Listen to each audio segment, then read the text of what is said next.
Comment ça se fait? C'est quand même fou quand même que tant de développeurs sortent de bootcamp qui sont quand même des bootcamps assez connus. Alors je ne vais pas citer de nom ou quoi, des personnes sortir de bootcamp à plus de 5000, 7000 euros, etc.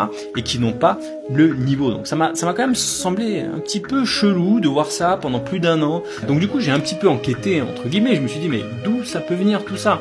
C'est peut-être un peu ta faute à toi derrière l'écran là, je m'explique pourquoi, parce que si je te propose un bootcamp genre Vue.js, eh bien il y a des chances que tu te dises ouais bah Vue.js, je veux dire je vais payer 5000 euros pour apprendre Vue.js, peut-être que ça sert pas à grand chose, peut-être que j'en ai pas pour mon argent. Et effectivement si je te sors un bootcamp en te disant c'est un bootcamp full stack, back-end, front-end, neurochirurgien, tu vois le bootcamp neurochirurgien et pizzaiolo, je pense que tu vas dire ah il y a tellement de choses que je vais en prendre pour mon argent, je vais en avoir pardon pour mon argent. Alors moi je le dis souvent hein, bien évidemment c'est une grosse erreur, il faut se focus sur quelques technos et donc voilà, c'est peut-être un petit peu, je veux pas dire que c'est ta faute, mais je veux dire que en gros, on a toujours l'impression que plus il y en a, mieux c'est. Eh bien, j'ai envie de dire, c'est pas comme ça que ça se passe. Moi, je le dis assez souvent, j'en parle assez souvent sur ma chaîne.